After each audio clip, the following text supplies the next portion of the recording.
ভরণ পোষণ আইন আমরা আগে দেখবো, যৌতুক নিরোধ আইনটা পরে দেখবো। এটা হচ্ছে আমাদের সিরিয়ালের আইন, ওইটা হচ্ছে সিরিয়াল ছাড়া মনে করেন।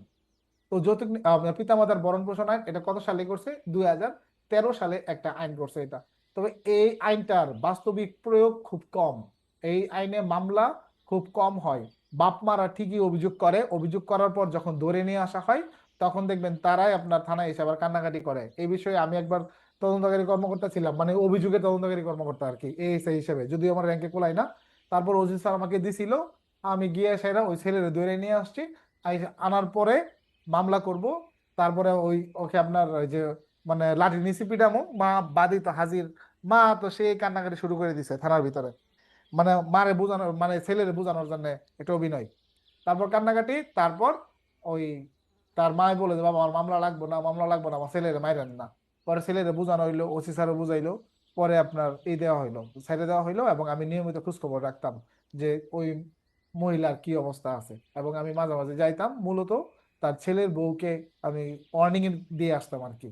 কিছুদিন পর পরে যাইতাম, ওই এলাকায় গেলে খোঁজ নিতাম। তো এই আইনটার আপনার নামকরণ হচ্ছে পিতামাতার ভরণ পোষণ আইন 2013। আপনি যদি পরীক্ষায় প্রশ্ন আসে, আপনি পিতামাতার ভরণ পোষণ আইন এ পর্যন্ত লিখতে পারলেও হবে, যদি সাল মনে থাকে লিখবেন। আর সাল মনে না থাকলে ভুল কোনো সাল লেখার প্রয়োজন নাই। সংক্ষিপ্ত করার যে পি মা ব প আ, এরকম কোনো সংক্ষিপ্ত করার কোনো সুযোগ নাই, করেন না, দরকার নাই। সবকিছু যদি বড় করে লিখতে পারেন তাহলে আইনটা কেন বড় করে লিখতে পারবেন না? এটা 2013 সালের কত নম্বর আইন? 49 নং আইন, 27 অক্টোবর 2013। এগুলো শুধু রিডিং পড়তে হবে, পরীক্ষায় যদি এমসিকিউ আসে যাতে আপনি দেখতে পারেন। লিখিত পরীক্ষায় এগুলো জীবনেও চাওয়া হবে না। আর মনে রাখতে না পারলেও টেনশন করেন না, এমসিকিউতে ফেল করবেন না ইনশাল্লাহ। ধারা 1, সংক্ষিপ্ত শিরোনাম এবং প্রবর্তন আইনটা যা নাম এটাই, এবং এটা অবিলম্বে কার্যকর, অর্থাৎ 27 অক্টোবর গেজেট এদিন থেকে সেটা কার্যকর হয়েছে বলে গণ্য হবে। এখানে দেখেন সংজ্ঞা দেওয়া আছে 2 ধারাতে সংজ্ঞা। এখানে সংজ্ঞা জানতে হবে আমাদেরকে যে সংজ্ঞা কি। যেমন ধরেন পিতা, পিতা বলতে কি বোঝানো হয়?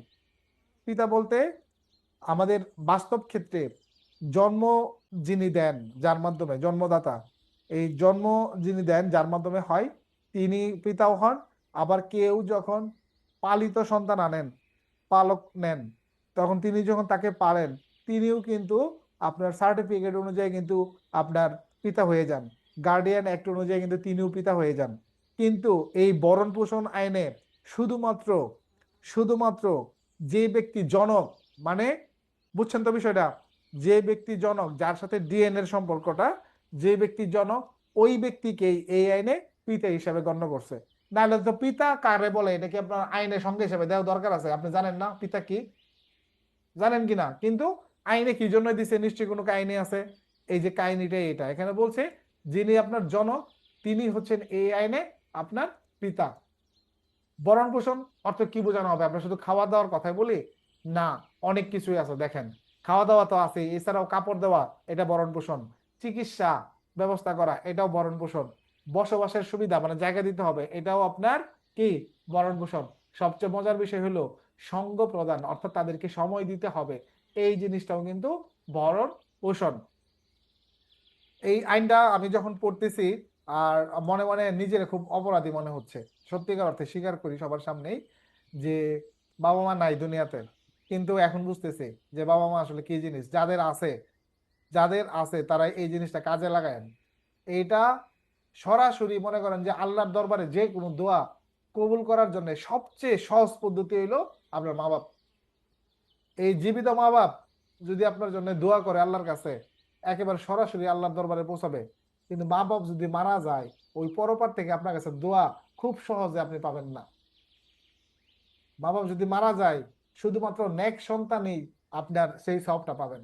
অতএব মা বাপ বাচ্চা থাকতে আপনি দেখেন এটা কাজে লাগাইতে পারেন কিনা।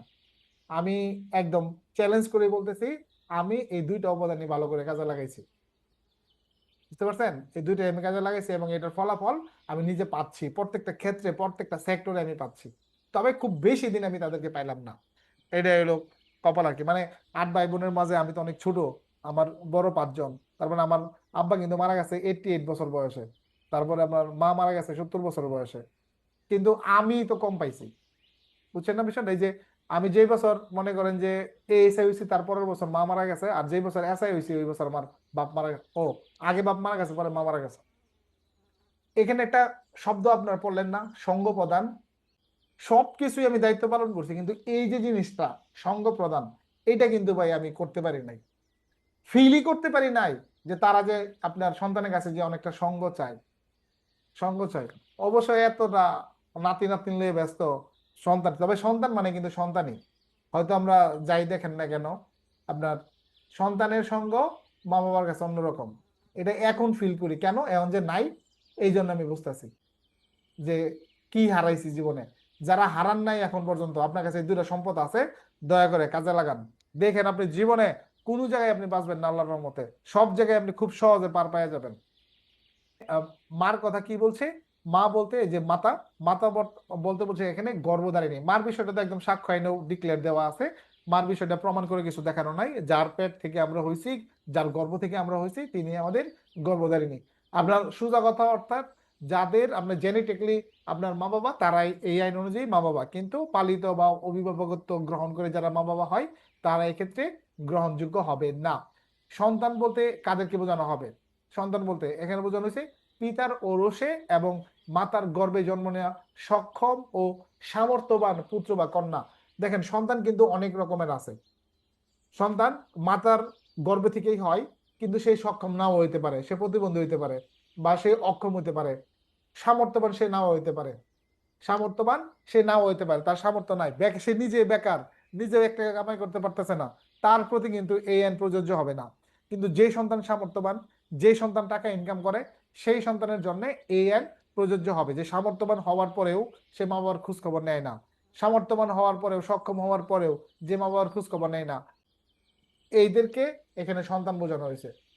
এখানে এদেরকে সন্তান বোঝানো হয়েছে যে এদের জন্য এই আইন প্রযোজ্য। তারা দায়িত্ব পালন করবি না কতটা, অবশ্যই তাদের করতে হবে।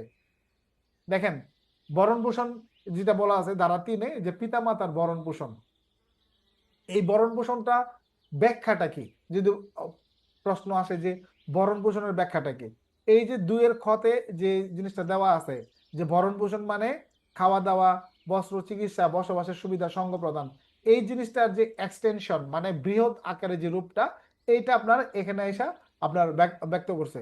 কি দেখেন কিভাবে আপনি এটা পরিপূর্ণ করবেন, কোন পদ্ধতিতে, এটা এখানে বলা আছে। যেমন প্রত্যেক সন্তানকে তার পিতামাতার ভরণ পোষণ নিশ্চিত করতেই হবে। তাহলে এখানে সন্তান বলতে কাকে বোঝানো হবে বুঝছেন তো? সামর্থ্যবান এবং সক্ষম সন্তান যিনি, তাদের মূল দায়িত্ব কি হবে?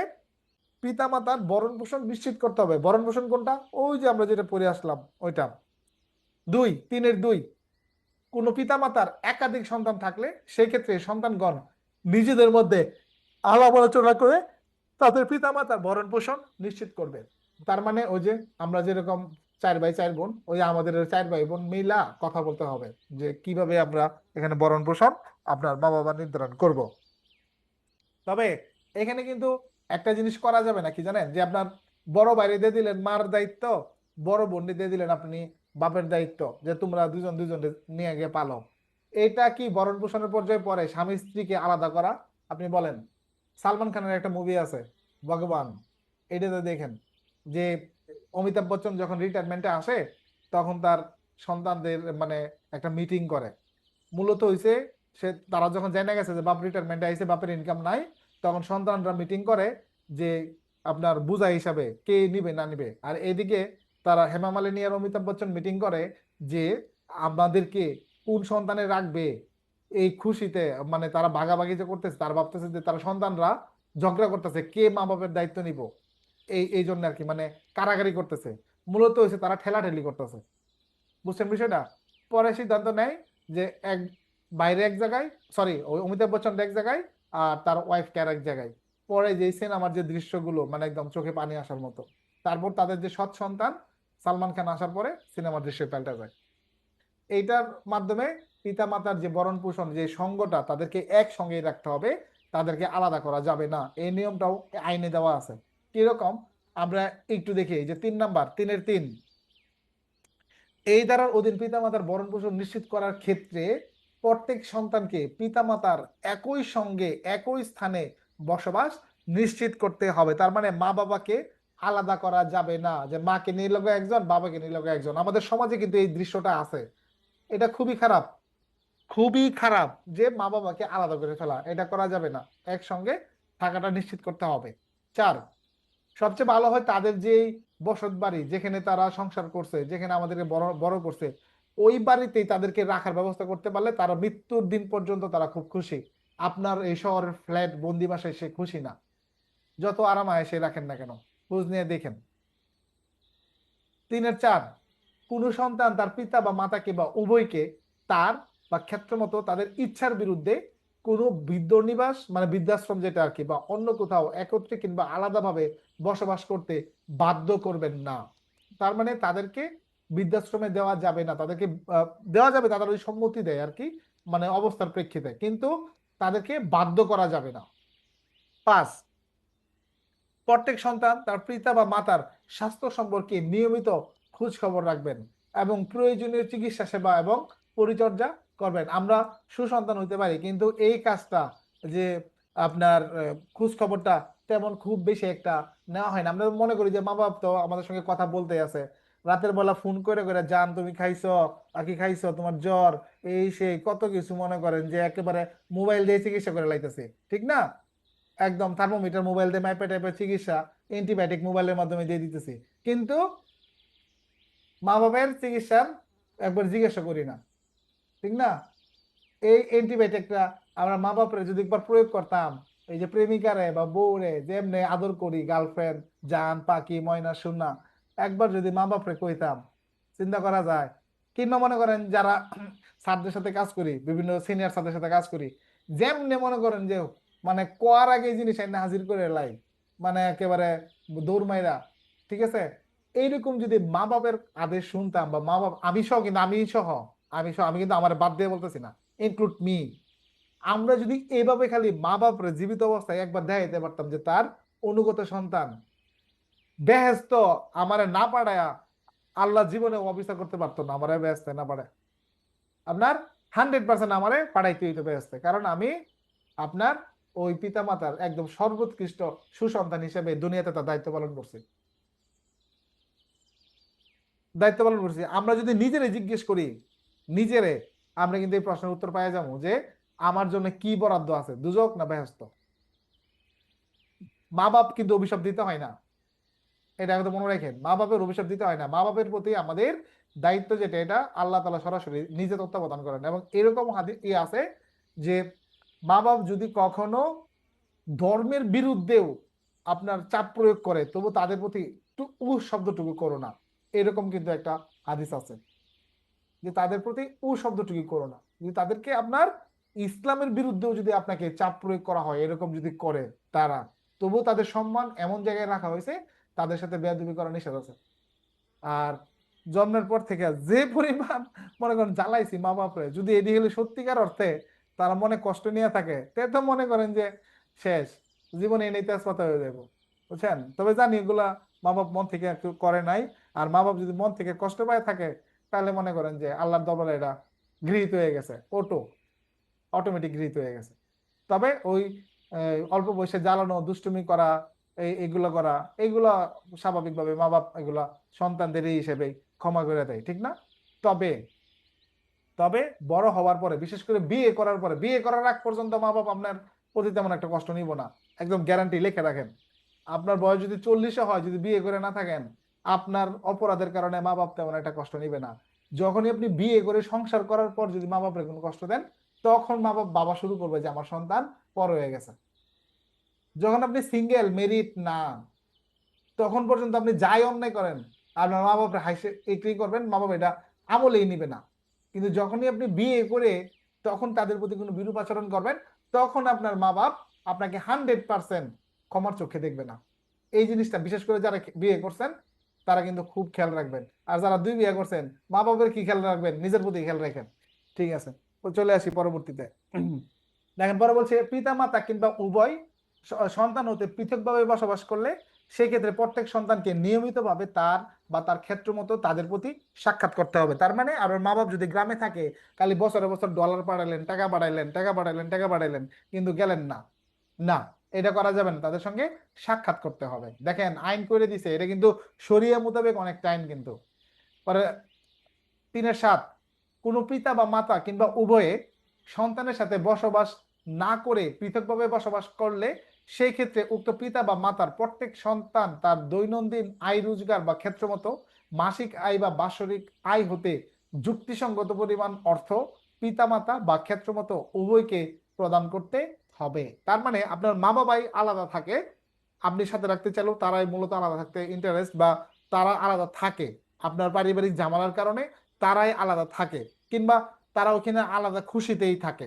যেভাবেই তারা আলাদা থাকুক না কেন, এই ক্ষেত্রে এখানে যে নিয়মটা বলতেছে দৈনন্দিন আয় রোজগার, মনে করেন একটা ছেলে আপনার দৈনিক দিন আনে দিন খায়, তাহলে তার জন্য দৈনন্দিন একটা অংশ মা বাবার জন্য থাকবে, যে মাসে আনে সেই মাসে, যে বাৎসরিক সে বাৎসরিক, এরকম একটা যুক্তিসঙ্গত অর্থ আপনার মা বাবার জন্য বরাদ্দ রাখতে হবে। এই যে আপনার বিষয়টা সিস্টেমটা ভরণ পোষণ আপনি কিভাবে কার্যকর করবেন, ভরণ পোষণ বলতে কি বুঝুন, আপনার দুয়ে ক্ষয়ে দেওয়া আছে, এবং ভরণ পোষণ কার্যকরের পদ্ধতি আলোচনা করুন। এইটা হচ্ছে 3 দ্বারা হয়েছে ভরণ পোষণ আপনার কার্যকরের পদ্ধতি, যে এইভাবে কার্যকর কিভাবে আপনার ভরণ পোষণ আপনি দায়িত্ব পালন করবেন। বা আপনার সৃজনশীল প্রশ্ন আসলো যে আব্দুল সুবান বা আব্দুর রহিম, তারা হচ্ছেন আপন 2 ভাই, তাদের বয়স্ক মা বাবা তারা গ্রামে বসবাস করে, এই ক্ষেত্রে আব্দুল সুবান আব্দুর রহিম আপনার চাকরির সুবাদে তারা শহরে বসবাস করে, এই ক্ষেত্রে তারা মা বাবার প্রতি আব্দুল সুবান এইভাবে দায়িত্ব পালন করেন, আব্দুর রহিম এভাবে দায়িত্ব পালন করেন। এই ক্ষেত্রে কারটা আইনগত বৈধ এবং কারটা আইনত অপরাধ আলোচনা করুন। পারবেন নি ধরতে যে কোন সন্তানের কাজ আপনার আইন মোতাবেক হয়েছে আর কারটা আইন মোতাবেক হয় নাই? যদি এরকম সৃজনশীল প্রশ্ন হয় ধরতে পারবেন না? আশা করি এটা ধরতে পারবেন। তাহলে বৈধ হলে 3 ধারায় বৈধ হবে, আর 3 ধারার ভিতরে নাম মিললে সেটা অবৈধ হবে। এবং এটার জন্য পানিশমেন্টের ব্যবস্থা আছে, টেনশন করেন না, পানিশমেন্টে যাচ্ছি। আচ্ছা, এখন দেখেন আপনার অনেকের আপনার ই থাকে, ওই দাদা দাদি নানা নানি থাকে। কি থাকে? দাদা দাদি নানা নানি থাকে। তো দাদা দাদি নানা নানি থাকাকালীন সময় দেখা গেছে যে দাদা দাদি বা নানা নানির প্রতি তো আমাদের কোনো দায় দায়িত্ব নাই, কারণ তাদের প্রতি দায় দায়িত্ব কার? আমার মা বাপের, তাই না? জার্জির মা বাপের প্রতি জার্জি। তাহলে আমার উপরে কি এটা চাপ প্রয়োগ আসতে পারে কিনা, আসার সম্ভাবনা আছে। যদি আপনার মা এবং বাবা বা মা বাবার যে কেউ একজন যদি মাত্র তাদের একক সন্তান হন, এবং দাদার আগে যদি বাপ মারা যায়, নানার আগে যদি মা মারা যায়, তাহলে এবার ওই নাতিনের খবর আছে, বুঝছেন? তাহলে এবার ওই নাতিনের খবর আছে কি জন্যে? যেহেতু ওই যে আপনার দাদা বা নানার বা নানি বা নানা দাদির কোনো ধরনের সন্তান নাই, আপনার মা বাবা ছিল তাদের সন্তান, যেহেতু তারা নাই, এখন আপনি সক্ষম বা সামর্থ্যবান, এখন আপনার দাদা বা নানা বা নানি বা নানা যারাই আছে এরা এখন আপনার পিতামাতা বলেই গণ্য হবে। বুঝাতে পারলাম? মানে আপনার মা বাবা ছাড়া তাদের কেউ ছিল না, আর কেউ নাই।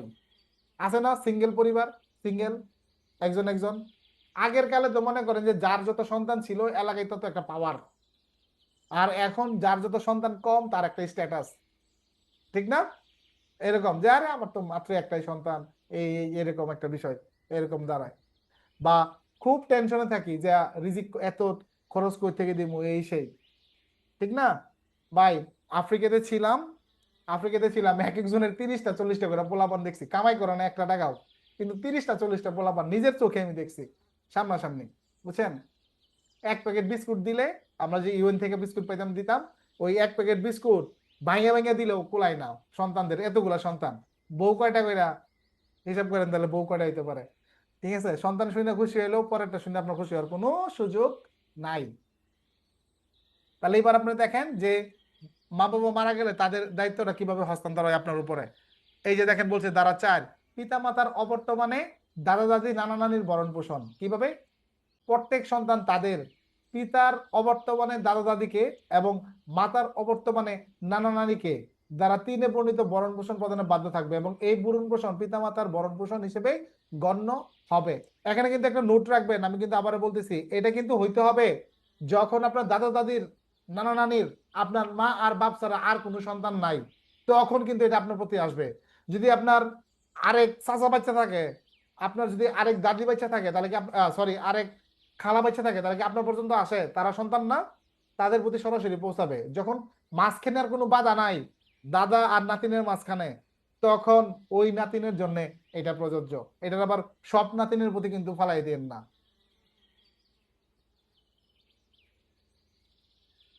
এবার আছেন শাস্তি, ইম্পর্টেন্ট দ্বারা পিতামাতার ভরণ পোষণ না করার দণ্ড।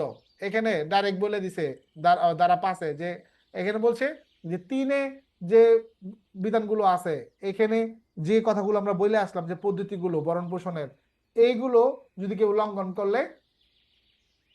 করলে বা চারের যে বিধান আছে ওই যে নানা নানিরটা, এটা যদি কেউ লঙ্ঘন করে তাহলে এটা আপনার একটা অপরাধ বলে গণ্য হবে এবং এর জন্য 1,00,000 টাকা, খেয়াল করেন, 1,00,000 টাকা অর্থদণ্ডে দণ্ডিত হবে এবং অর্থদণ্ড অনাদায়ের ক্ষেত্রে 3 মাস পর্যন্ত কারাদণ্ড। এটাই আমাদের একটা অন্যরকম শাস্তি, যেখানে অর্থদণ্ডটা মেন, এইটার অবর্তমানে আপনার কারাদণ্ডের ব্যবস্থা রাখা হয়েছে। পরে দেখেন দুইয়ে কি বলছে, আপনার 5-2, যে কোনো সন্তানের স্ত্রী ক্ষেত্রমতে স্বামী কিংবা পুত্রকন্যা বা অন্য কোনো নিকট আত্মীয় ব্যক্তি ক পিতামাতা বা দাদা দাদির বা নানা নানির ভরণ পোষণ প্রদানে বাধা প্রদান করলে, মানে এই যে সংসারে অনেক ক্রিমিনাল থাকে না, এরা যদি আপনার ক্রিমিনালি করে তাহলে কি হবে। পরে বলতেছে আরো আছে যে পিতামাতার বা দাদা দাদির বা নানা নানির ভরণ পোষণ প্রদানে অসহযোগিতা করলে, মানে বাধা দিলে বা অসহযোগিতা করলে, যে দুইটা বিষয় এরকম যদি করে, সেই ক্ষেত্রে এইটাও আপনার একটা অপরাধ হিসেবে গণ্য হবে। এখানে খালি সন্তানের বিষয় না, সন্তান আপনার বউ বিয়ে করার পর আপনার অটোমেটিক বউ ভালো হলে কিন্তু বউর উপরে দোষ জায়গা জায়গা না যায়, কিন্তু বউ যদি ফেরেশতাও হয় এর দোষ কিছুটা যায়। এখন সত্যিকার অর্থে যদি বউ রিনা খান হয়, তাহলে রিনা খানের কি শাস্তি হওয়া দরকার কিনা বলেন? রিনা খানের শাস্তি হওয়া দরকার না? রিনা খান জীবিত আছে নাকি? জীবিত থাকলে তো দিছে, মানে আমার এই ভিডিও দেখলে তো আমার নামে মামলা করবো যে ওনারে। ভাই রিনা খানের যে চরিত্রটা আমরা সিনেমায় দেখি, ওই চরিত্র কথা বলতেছি, ওই ব্যক্তি রিনা খান না। আমি উদাহরণ একটু ভুল বলে রয়েছে, আন্তরিকভাবে দুঃখিত। ওনাকে যে চরিত্রে আমরা সিনেমায় দেখে অবস্থা, ওই রকম চরিত্রে যদি কোনো ছেলের বউ হয় তাহলে কি হবে? ছেলের বউ অসহযোগিতা এবং বাধা দেওয়ার কারণে একই দণ্ড। ক্লিয়ার? অসহযোগিতা এবং কেউ যদি বাধা দেয় এটার জন্য আপনার কি, আপনার একই দণ্ড, একই দণ্ড।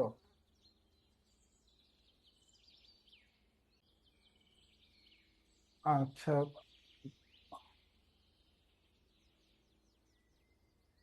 তাহলে আপনার পরে হইলো, আচ্ছা এখন দেখেন ইম্পর্টেন্ট বিষয় যেটা আমি শুরুতে বলতে চাইছিলাম, এখন আবার বলি যে অপরাধের আমলযোগ্যতা, জামিনযোগ্যতা এবং আপোষযোগ্যতা কি বলছে এখানে। এখানে বলছে এএন এর অপরাধগুলো ডাইরেক্ট আমলযোগ্য, মানে ডাইরেক্ট মামলা নিবেন, এবার এটা আবার জামিন দিয়ে দিবে, জামিন দিয়ে দিবে, কারণ মা যদি গিয়ে বলে জামিন দিয়ে দিবে। আবার আপোষযোগ্য, হ্যাঁ, এটা মিলাই দেওয়ার জন্য এটা আপোষযোগ্য, বাট আমলযোগ্য, এই জিনিসটা নোট করেন যে এখানে একটু ব্যতিক্রম কিন্তু, যে আমলযোগ্য কিন্তু জামিনের অযোগ্য না, জামিনযোগ্য। আমলযোগ্য বাট আপোষযোগ্য রাখা হয়েছে, শুধুমাত্র একটা জায়গায় হার্ড হয়েছে যে এটা আমলযোগ্য। আমলযোগ্য মানে কি? যদি কোনো মা বাবা থানায় অভিযোগ নিয়ে যায়, মামলা করবেন না জিডি করে প্রসিকিউশন দিবেন বলেন? আমলযোগ্য মানে কি? থানায় ডাইরেক্ট মামলা রুজু হবে, অর্থাৎ আপনি যদি কোনো অভিযোগ পান, আপনাকে ওসি সাহেব কোনো অভিযোগ দেয় কোনো পিতা মাতার নির্যাতন করার জন্য, ওই সন্তানকে আপনি ধরে আনতে পারবেন কি পারবেন না বলেন? পারবেন না? 100%। কি কারণে পারবেন? কারণ আমলযোগ্য অপরাধ, আর আমলযোগ্য অপরাধের কারণে আমরা কি করতে পারি? বিনা পরোয়ানায় একজন ব্যক্তিকে আমরা গ্রেপ্তার করে নিয়ে আসতে পারি। কোনো ডাউট আছে? আপনি ধরে নিয়ে আসতে পারবেন, একেবারে ধরে নিয়ে আসবেন একদম, এটা আপনার নৈতিক দায়িত্ব, আপনার নৈতিক দায়িত্ব।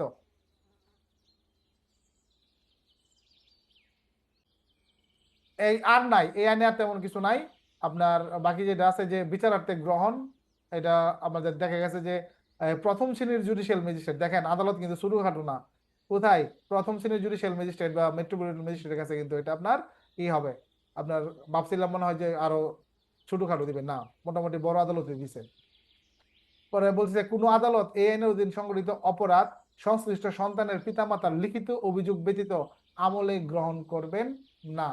তার মানে আদালতে যদি করতে হয় তাহলে আমলে গ্রহণ করবেন না, লিখিত অভিযোগ ব্যতীত আমলে গ্রহণ করবেন না। এই দাঁড়ান, তাহলে তো একটা কাহিনী আছে আলাদা, তাহলে কি থানায় মামলা রুজু করা যাবে না?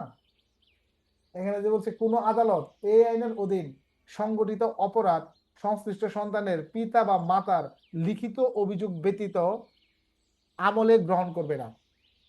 তার মানে তো থানায় মামলা রুজুর দেখতেছি না সুযোগ। তার মানে মামলা কোর্টে করতে হবে, এর মানে তো এটাই বোঝায়, এটাই বোঝায় আমলযোগ্য। আমলযোগ্য মানে তো মামলা থানায় নেওয়ার কথা। আচ্ছা, এই বিষয়টা প্র্যাকটিক্যালি একটু জানতে হবে আমার, যে কিন্তু কিন্তু এই দুই যে উপধারা 7-এর 2, এইটা জানে তো আমার একটু ডাউট লেগে গেল, যে কোনো আদালত এই আইনের অধীন সংগঠিত অপরাধ সংশ্লিষ্ট সন্তানের পিতা বা মাতার লিখিত অভিযোগ ব্যতীত আমলে গ্রহণ করবেন না। তাহলে এখানে যদি লেখা থাকতো পুলিশ রিপোর্ট, তাহলে আমি বুঝতাম যে থানা থেকেও আপনার যায়। তার মানে যেটা প্রাথমিকভাবে বুঝতেছি, থানায় মামলা নেওয়ার সুযোগ নাই, সরাসরি ম্যাজিস্ট্রেট আমলে নিবে। তা থানার কোন অফিসার দেখছেন এই দ্বারা মামলা রেকর্ড হইতে? একটু হইলে জানা, তাহলে বুঝতে পারতাম যে এখানে আইনটাতে কোনো ধরনের ইয়ে আছে কিনা। নাহলে আমাকে একটু জানতে হবে আর কি, কষ্ট করে। দিন যাবত থানায় চাকরি করতেছি স্যার, এখন এই বিষয়ে কোনো মামলা মোকদ্দমা থানায় নেয়নি স্যার। স্যার থানায় মামলা রুজু করা হয় স্যার। ও, করা হয়, আচ্ছা ঠিক আছে। জি স্যার। তার মানে কোর্টে গিয়ে যদি সরাসরি অভিযোগ করতে হয়, তাহলে মার্গে অভিযোগ করা লাগবে, এরকম জিনিসটা সঠিক, বুঝাই। সঠিক স্যার। আর যদি থানাতে স্যার করে, থানাতে অভিযোগ করলেও স্যার মামলা নেওয়া যায় স্যার। যদি থানার মানে যে বাদী যদি চায় যে মামলা রুজু করার জন্য, তাহলে স্যার মামলা নেওয়া যায় স্যার। না, নিয়ম তো তাই বলতেছে যে আমলযোগ্য হিসেবে থানায় মামলা নেওয়ার কথা, কিন্তু আবার বলতেছে যে মা বাবার লিখিত অভিযোগ ছাড়া আমলে নিবে না। তার মানে থানায় মামলা করা যাবে, কোর্টে গিয়ে গিয়েও নেওয়া যাবে। জামান? আসসালামু আলাইকুম স্যার। স্যার থানায় মামলা হয় স্যার। আচ্ছা, তাহলে আমরা একটা জিনিস প্র্যাকটিক্যাল ভাবে ক্লিয়ার হয়ে গেলাম সবার কাছ থেকে। তাহলে আমরা কি পাইলাম, যেটা থানাতে মামলা হচ্ছে।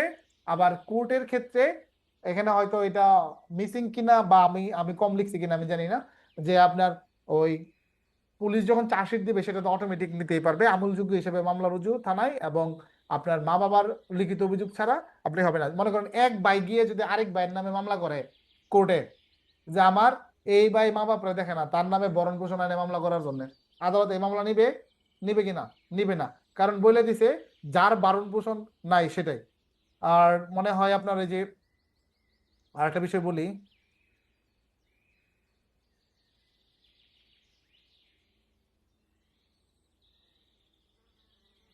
আপোষ নিষ্পত্তি।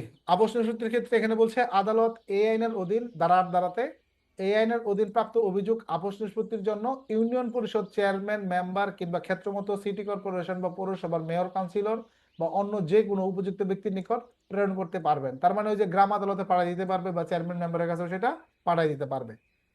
পরে বলছে উপধারা 1-এর অধীন কোনো অভিযোগ আপোষ নিষ্পত্তির জন্য প্রেরিত হলে চেয়ারম্যান, মেম্বার, মেয়র বা কাউন্সিলর উভয় পক্ষকে শুনানির সুযোগ প্রদান করে তা নিষ্পত্তি করবে, এবং এভাবে নিষ্পত্তিকৃত অভিযোগ উপযুক্ত আদালত দ্বারা নিষ্পত্তিকৃত বলে গণ্য হবে। তার মানে ওই চেয়ারম্যান মেম্বারও এই ধরনের আদালত বলে গণ্য হবে। ধারা 10, বিধি প্রণয়নের ক্ষমতা। এটা তো আর পড়া লাগবে না, যত জায়গায় দেখবেন বিধি প্রণয়নের ক্ষমতা, সবকিছুই বুঝবেন আপনি। এই আইন মানে সরকারই করবে। সেটা কিভাবে করবে, বিধি কিভাবে তৈরি হয়, সরকার গেজেট করে প্রজ্ঞাপন করে আপনার কি তৈরি করে, আপনার এগুলো তৈরি করে। আচ্ছা, এখন আপনাদেরকে এই আইন থেকে প্রশ্ন নেওয়ার দরকার আছে না? আমি মনে হয় যে পরের আইনটা চলে যায়। এই আইন তো আমাদের যা আলোচনা করলামই, এখানে তো আর তেমন কঠিন কোনো কিছু নাই, আছে? কঠিন কোনো কিছু নাই। ওকে, দুইটার একসঙ্গে শেষ করে পরে নেই। আর বড় একটা আইন এখানে মাত্র তিন 3-4টা ধারা কিন্তু আপনার ইম্পর্টেন্ট, বুঝছেন? বাকি ধারাগুলো কিন্তু আপনার জাস্ট বোঝার জন্য। ভরণ পোষণ জিনিসটা কি আপনারা বুঝছেন না? বলেন, বুঝছেন না ভরণ পোষণ কি? ভরণ পোষণ আপনার কিভাবে আপনার পূরণ করতে হইব এটা বুঝছেন তো? তো ভরণ পোষণ যদি কোনো সন্তান দায়িত্ব পালন না করে, তার শাস্তি হবে। সন্তানকে যদি তার মনে করেন যে এই কাছের লোকজন যদি আপনার এই স্ফুলিঙ্গ দেয়, মানে বাধা দেয়, কান পরা দেয়, অসহযোগিতা করে, তাদেরও শাস্তি একই। তাদেরও শাস্তি আপনার একই। তারপর হচ্ছে আপনার ওই মা বাবা বলতে কাকে বোঝানো হবে? জন্ম যারা দিছে তারা, সহজ সহজ অর্থে। তারপরে হচ্ছে আপনার এখন যদি কেউ প্রশ্ন তুলেন যে বৈধ মা বাপ কিনা, বৈধ কিনা, ওই যে কাবিন আছে কিনা, বা এরকম বিয়ে হয়েছে কিনা, ভাই সন্তান জন্ম নেওয়ার ক্ষেত্রে কাবিন কোনো সময় সন্তানের জন্ম আটকাইতে পারে না, পারে? কাবিন নামা, কাবিন নামা আটকায়? আটকায় না। আপনার খোঁজ নিলে জানবেন আপনার দাদা বা দাদির কোনো কাবিন নামা নাই, খোঁজ নিয়ে দেখেন। খোঁজ নিয়ে দেখেন, খালি হুজুরে বিয়ে পড়াইছে, খোঁজ নেন না? খোঁজ নিয়ে যায় নেন। কারণ তখন এই আইনই ছিল না। তাহলে কি আপনার দাদা দাদির বা আমার দাদা দাদির বিয়ে বৈধ ছিল না, তাহলে আমার বাপ মাও বৈধ না, তাহলে ওই দিক থেকে আমিও বৈধ না, যদি আমরা ওই হিসাব করি। অতএব এই সন্তান জন্মনের ক্ষেত্রে বৈধতার ক্ষেত্রে কাবিন নামা বা বৈধভাবে বিয়ে হয়েছে কিনা এইটা কোনো কথা না। সন্তান একটা মায়ের পেট থেকে হয়েছে মানে এই মহিলারই সন্তান, এটা তার বৈধ সন্তান, তার বৈধ সন্তান, তার বৈধ। এখন তার পিতৃত্বের যে রাষ্ট্রীয় নিয়ম অনুযায়ী সেটা হয়তো সমাজের কাছে পরিচিতিটা অন্যভাবে উপস্থাপন হবে, যেটা আমরা নারী ও শিশু নির্যাতন দমন আইনে আমরা পড়ছি যে তার পিতৃত্বের পরিচয়। কিন্তু কোথাও কি দেখছেন কোন আইনে যে ওই সন্তানকে অবৈধ হিসেবে ঘোষণা করছে কিংবা জারজ হিসেবে ঘোষণা করছে? কোথাও লিখছে? লিখছে? লিখে নাই কিন্তু, এখানে কিন্তু লিখছে পিতৃত্বের পরিচয়, মাতৃত্বের পরিচয়, এইভাবে কথাটা কিন্তু লিখছে। অর্থাৎ এই কথাগুলো আমরা সমাজে নিজেরাই তৈরি করি একজনকে ছোট করার জন্য, একজনকে খাটো করার জন্য। কারণ এই কথাগুলো আমরা খুব মজা পাই, খুব ইন্টারেস্ট পাই অন্যজনের প্রতি প্রয়োগ করতে পারলে। যখন কোনো না কোনো ভাবে নিজেদের কারোর উপরে আসে তখন এগুলো খুব প্যারা দেয়। আমরা চলে যাই আমাদের যৌতুক নিরোধ আইন। আমি আবারও বলতেছি, যৌতুক নিরোধ আইন আমাদের দুইটা, এটা হচ্ছে কত সালের? 2018। এর আগে কিন্তু একটা আছে আপনার 1980 সালের যৌতুক নিরোধ আইন। যারা জানেন না একটু জেনে রাখেন।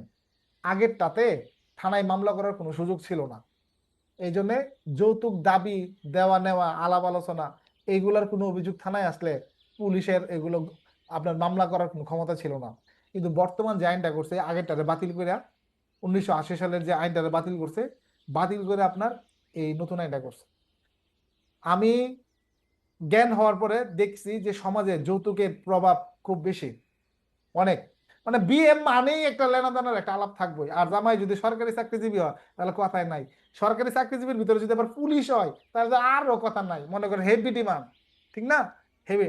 এরপরে যদি বাড়ি খালি উত্তরবঙ্গে হইতে পারে খালি, তে তো কাম সারছে। বাড়ি যদি উত্তরবঙ্গে হয়, কার কার বাড়ি উত্তরবঙ্গে অনেকের আছে, যদি ওই সাইডে হয় তাহলে তো কাম সারছে। তাহলে হেভি ডিমান্ড, বুঝছেন না? হেভি ডিমান্ড, এই যে অনেকে হাত তুলছে, তাহলে তো মনে করেন যে এটা প্রায় অনেক হাই লেভেলে চলে যাবে, ঠিক না? অনেক ডিমান্ড।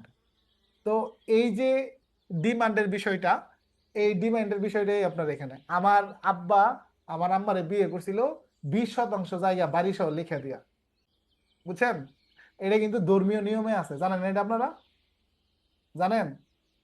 এটা কিন্তু ইসলাম ধর্মের যে নিয়মে আছে, এটা কি বলা হয়? কি বলা হয় আমি নিজে তো ভুলে গেছি। এটার জন্য কি বলে?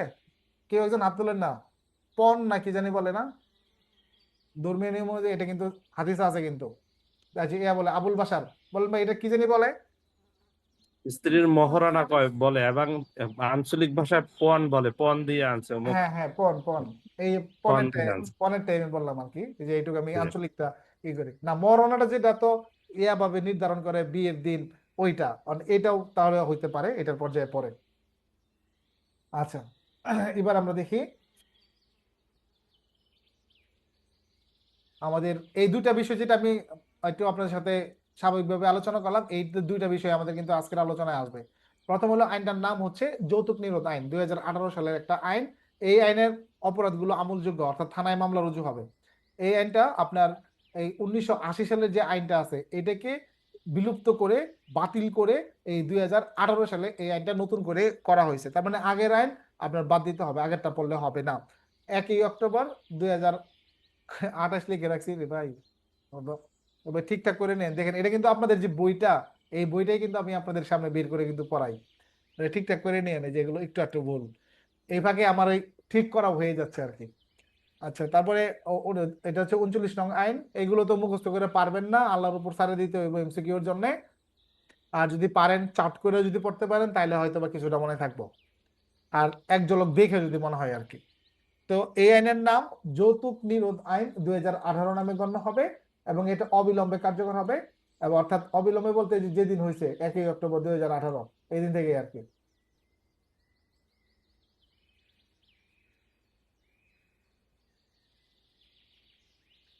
সংজ্ঞা এইবার দেখেন, এখানে সংজ্ঞা কিছু পড়তে হবে আমাদেরকে। পক্ষ বলতে কি বোঝানো হবে এখানে?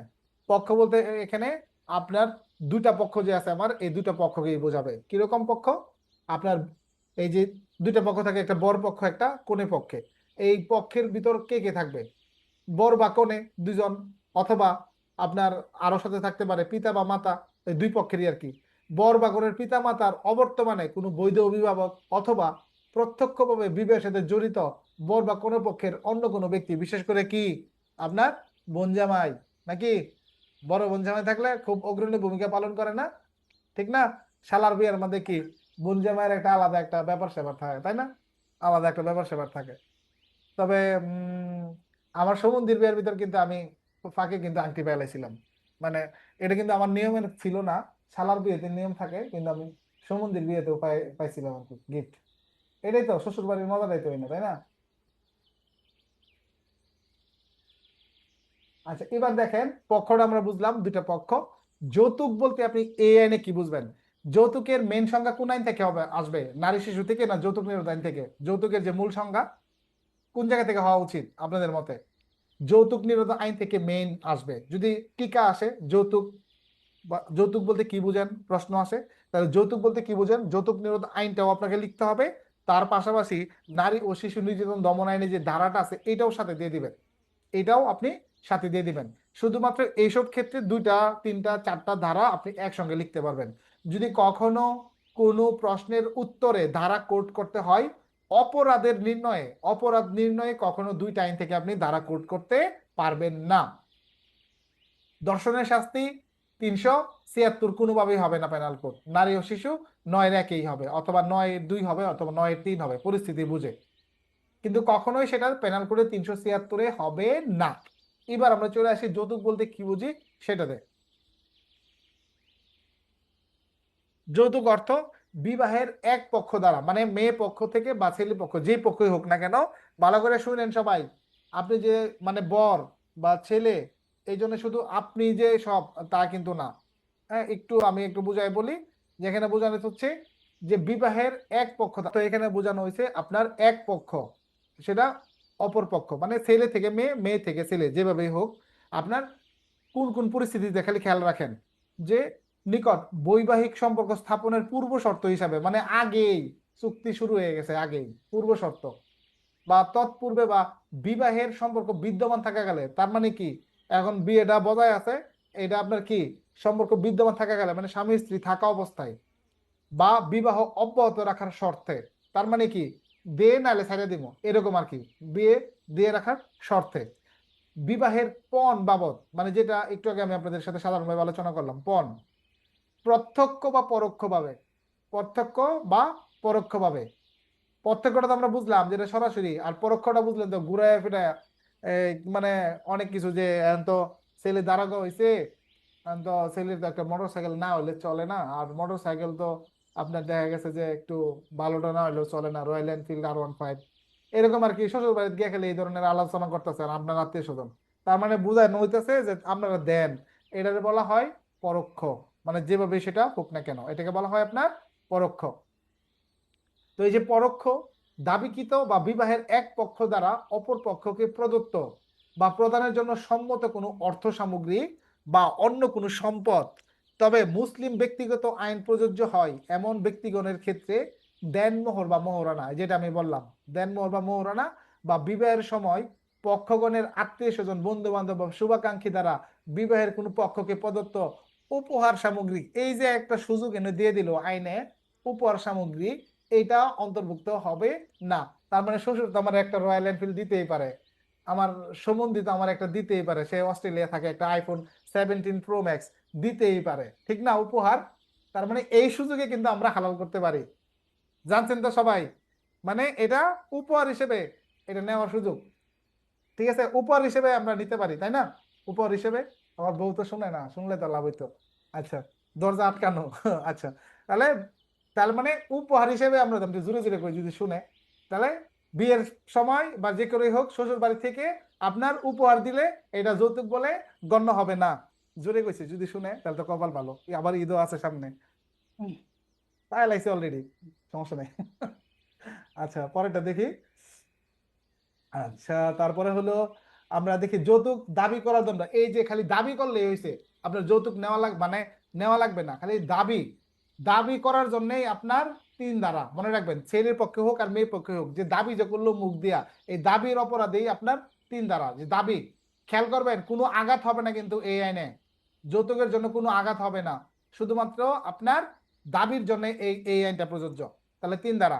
যদি যেহেতু কেউ গ্রহণ করে বা প্রদান করে, তাহলে আপনার এটা হলো 4 ধারা। 3 আর 4 দুই জিনিস। একটা হলো আপনার দাবি করার জন্য 3, আর দেওয়ার জন্য বা নেওয়ার জন্য হয়েছে সেটা আপনার 4 ধারায় শাস্তি।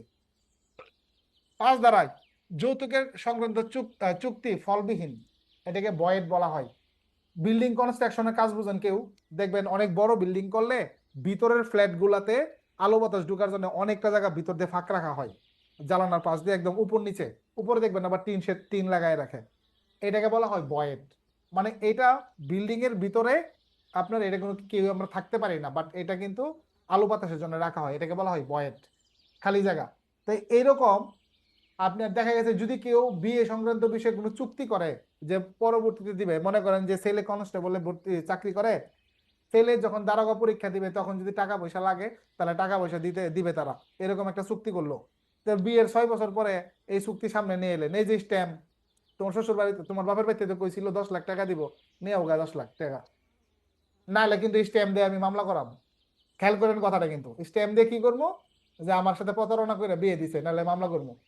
এই যে স্ট্যাম্পে কি মামলা করা যাইব, স্ট্যাম্প দিয়ে মামলা করা যাইব, কিংবা অর্থ ঋণ আদালত থেকে মামলা করতে পারবো যে আমার শ্বশুরে চুক্তি করছিল আমার বিয়ের সময় যে 10 চাকরি যখন 6 বছর হবে তখন 10 লাখ টাকা দিব, কিন্তু এখন দিচ্ছে না, আমার সাথে প্রতারণা করছে, তাহলে কি মামলা করা যাইব কিনা শ্বশুরের বিরুদ্ধে? কেন করা যাবে না? কারণ এই চুক্তির কোনো মূল্য নাই। মনে করেন জমি একজনের, আপনি যদি আরেকজনের কাছ থেকে রেজিস্ট্রি নেন, আপনি জমির মালিক হইতে পারবেন? আইন তো একটা শিক্ষা লাইছেন, নতুন আইন কি, দলিল যার ওই যে এই যে বই কার, দলিল হাতে জমির সাথে, খালি দলিল থাকলে হইব, বই কিন্তু লিখছে কাটা দেখছেন তো ভাই, আমি না কিন্তু, এটা আরেকজন এটা আরেকজন। তো আপনার এই দলিল হাতে জমির সাথে, এই যে লিখে দিছে এক বই, তো দলিল থাকলে কি আপনি জমি পেয়ে যাবেন? দলিল যদি আরেকজনে লিখে দেয় যে জমির মালিক কিনা, কাজ হইব? কাজ হইব না। অতএব এই ধরনের চুক্তির কোনো মূল্য নাই, এটাই বোঝানো হয়েছে এখানে 6 ধারাতে, যে এই ধরনের চুক্তি, সরি 5 ধারাতে, এই ধরনের চুক্তি কি ফলবিহীন, এটার কোনো মূল্য নাই। আচ্ছা, যদি কেউ মিথ্যা মামলা করে 6 ধারায় শাস্তি, 1 লাইন, এগুলো 1 লাইনে পড়বেন, শেষ। 7, এই যে কাহিনীটা এবার বলতেছিলাম, এই যে দেখেন এখানে বলতেছে এই আইনের অপরাধগুলো আমলযোগ্য, তার মানে থানায় মামলা হবে। এই আইনের অপরাধগুলো জামিন অযোগ্য, তার মানে জামাই বাবাজি আপনি জামিন নাই, জামিন পাবেন না, জামিন নাই, এবং আপোষ যোগ্য হবে, তবে আপোষ করা যাইব, আপোষ হইলে পরে আবার জামিন দিব, আপোষ করা যাইব। এখন ঘটনা হইলো, আমরা নারী ও শিশু নির্যাতন দমন আইনে জানছি যে নারীকে যদি আঘাত করা হয় যৌতুকের জন্য, তাহলে নারী শিশুতে আপনার মামলা করার বিষয় আছে।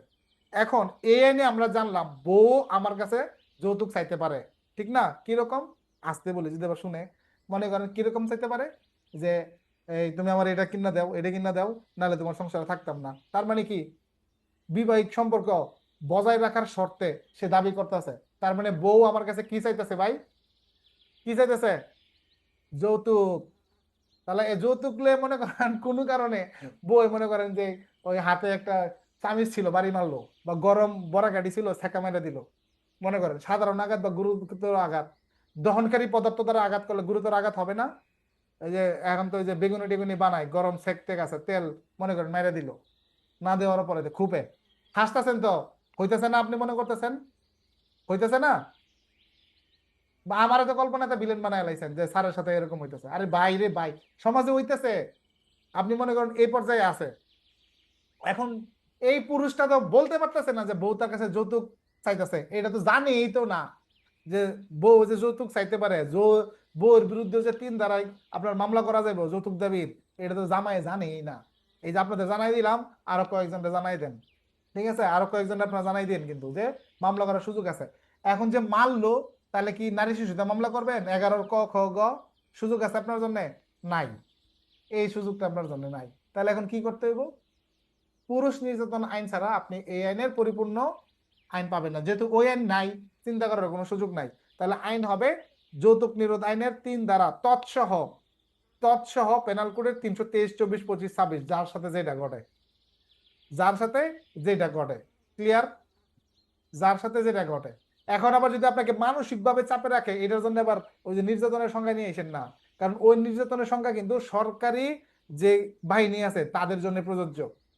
এখন যদি বউ মনে করেন নারী পুলিশ, এখন যদি কোন ছাত্র সে তো সরকারি চাকরি করে, এখন কি তার বিরুদ্ধে, আরে ভাই না, তখন আবার আপনার হইতে হবে আসামি, যে আপনার ধরে নিয়ে এসে ধরে এনে আপনার নির্যাতন করছে। ওই রকম পরিস্থিতিতে সরকারি অফিসারের বিরুদ্ধে মামলা করতে হলে নির্যাতন এবং হেফাজতের মৃত্যু নিবারণ আইনে আপনার মামলা করতে হয়। কি জন্য বললাম? কারণ আমরা যদি ভাষা ভাষা আইন শিক্ষা রাখি, তাহলে ভাষা ভাষা শুনলে আপনার মনে হবে এই রে অমুক জায়গায় মিলছে, তাহলে এটাই মনে হবে, কিন্তু আসলে না। এটা ডিপলি জানতে হবে যে এখানে ওই আইনটা প্রযোজ্য হচ্ছে যারা আইন প্রয়োগ করবে তাদের জন্য।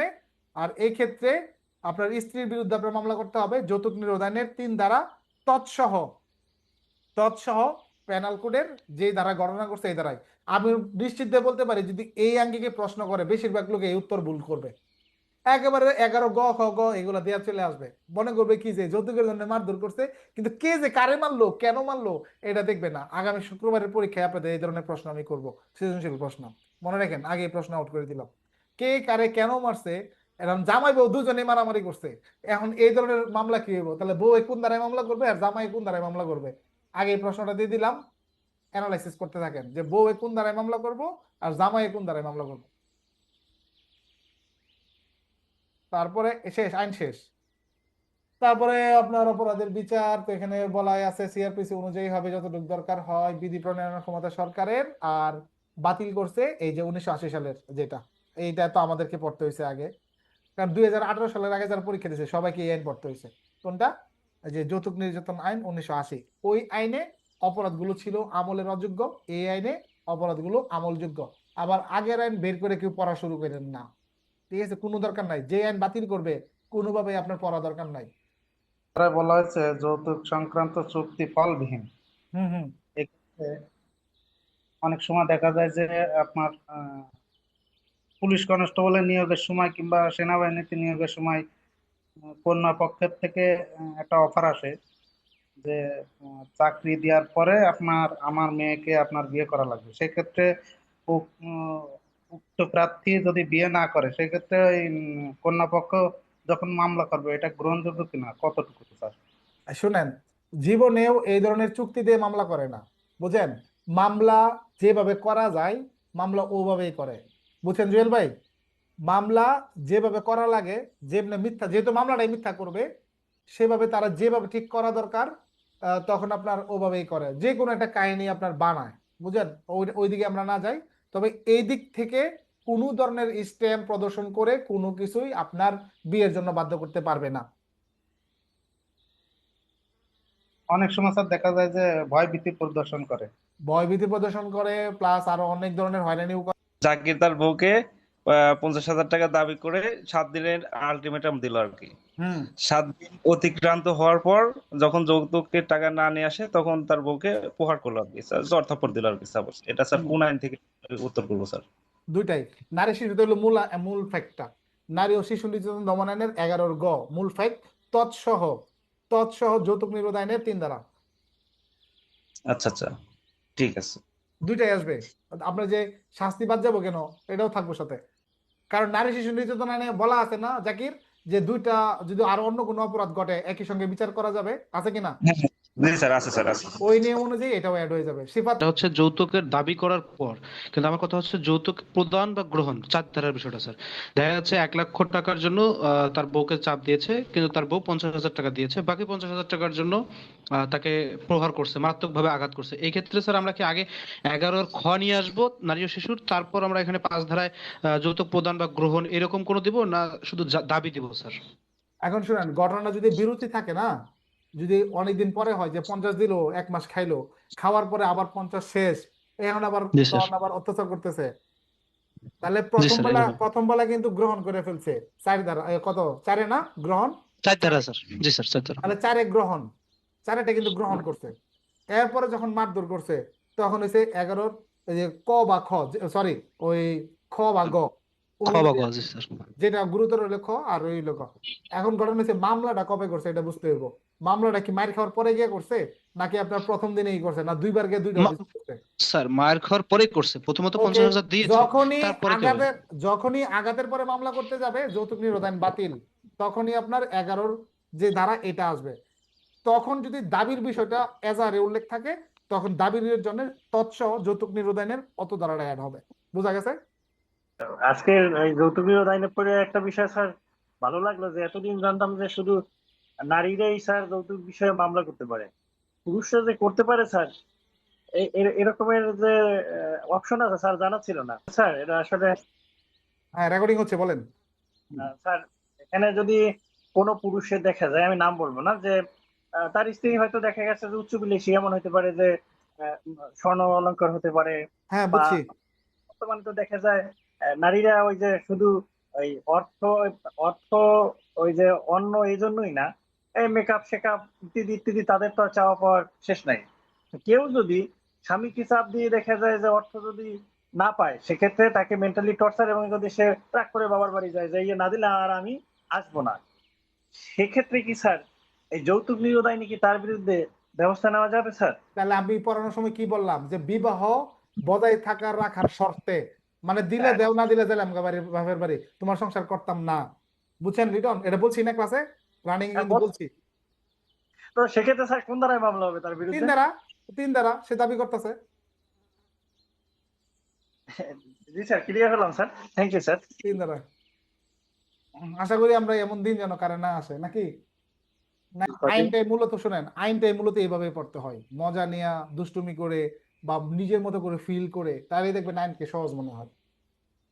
আমিও জানতাম স্যার যে ওই যে মেয়েদের বিষয়টা, স্যার আজকে ক্লিয়ার হইলাম। অনেকে অনেক ধরনের দাবি করে যে আমাকে এটা দাও ওইটা দাও, না দিলে আমি ফিরে যাবো গা। তাহলে এই এরকম আর কি স্যার, এরকম ক্লিয়ার। এরকম পাতা, এই বইয়ের পাতাটা সবাই করবেন কি, ঘরের মাঝখানে আমরা খুলে রেখে দিবেন চাপ দিয়া, মানে অফিসে যাওয়ার সময় এই পাতাটা খুলে রেখে যাবেন গা। হ্যাঁ, দেখবেন যে আপনার বউ এটা পড়ে কিনা, এই বউটা এই খাইছে রে, তো চাপ দেওয়া যাবে না, এটা তো আইন।